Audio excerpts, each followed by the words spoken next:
Alors, cette semaine, je te parle de la résolution de problèmes que j'ai gardé parce que c'est un outil qui est pour moi top, que j'utilise beaucoup avec mes enfants et même avec des adultes.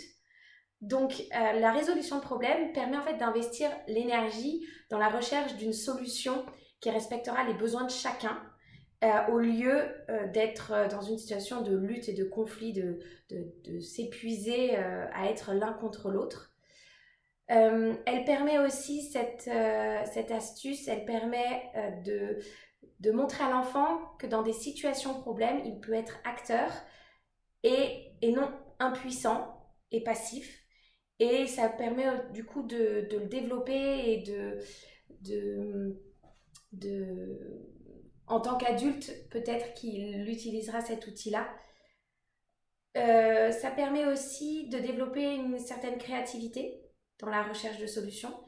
Les enfants sont assez bluffants et parfois ils trouvent des solutions auxquelles nous, en tant qu'adultes, on n'aurait jamais pensé. Alors, les étapes de la résolution de problème, il y en a 5. La première, c'est exprimer le sentiment et le besoin de l'enfant.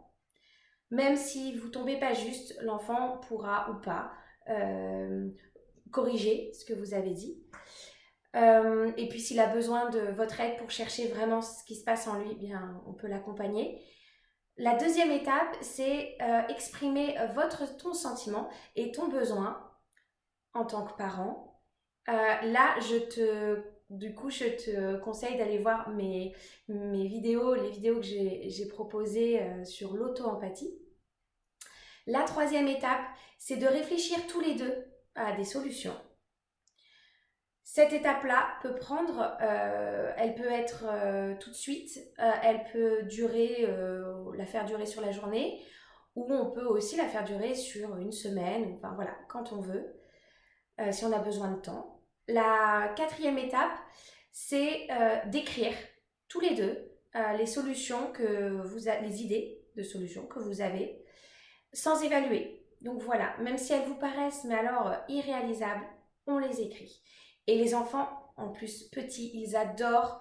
On écrit, on prend soin de ce qu'ils disent, de leurs idées, on est attentif à eux et ça, ils adorent.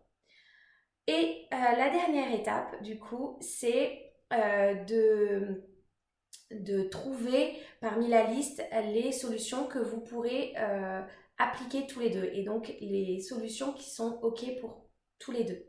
Voilà. Peut-être que vous ne trouverez pas tout de suite de solution. Peut-être que cet outil durera dans le temps. Mais bon, moi, j'ai toujours trouvé avec mes enfants une solution qui était OK pour tous les deux. Voilà. Donc, bah, écoutez, je vous invite à pratiquer et vous pouvez bien entendu la pratiquer avec d'autres adultes.